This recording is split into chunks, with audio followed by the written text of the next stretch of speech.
નમસ્કાર મિત્રો, વિડીયોમાં તમારું સ્વાગત છે। જી હા મિત્રો, અત્યારે હાલ મોટા અને દુઃખદ સમાચાર સામે આવી રહ્યા છે। તો મિત્રો, સમાચારમાં વાત કરીએ તો ખેડાના નડિયાદમાં વિઘ્નહર્તા ગણેશજીના વિસર્જન કરતા સમયે 2 વ્યક્તિ ડૂબ્યાની વિગતો સામે આવી છે। બિલોદરા ગામ પાસે સેઢી નદીમાં 2 યુવકો ડૂબાયા છે। ગણેશ વિસર્જન દરમિયાન પગ લપસતા ઘટના ઘટી હતી। ગણેશજીના વિસર્જન કરતા પગ લપસી જતા એસટી નગર અને મંજીપુરા ગામના 2 વ્યક્તિ સેઢીમાં ડૂબાયા છે। જે સમગ્ર ઘટનાની જાણ ફાયર વિભાગને કરવામાં આવતા ફાયરની ટીમ શોધખોળ હાથ ધરી છે।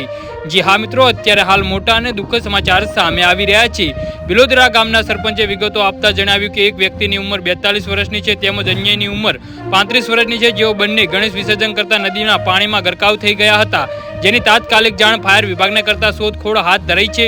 ત્યારબાદ પોલીસને પણ જાણ કરી છે, જેના પગલે પોલીસ કાફલો તેમજ એમ્બ્યુલન્સ ઘટના સ્થળે આવી પહોંચ્યા છે। જી હા મિત્રો, તો આના વિશે તમારું શું કહેવું છે તો નીચે મારી કમેન્ટ બોક્સમાં જરૂરથી જણાવજો અને અમારી યુટ્યુબ ચેનલને સબસ્ક્રાઇબ કરવાની ભૂલતા નહીં। વિડીયો પૂરો જોવા બદલ તમારો ખૂબ ખૂબ આભાર।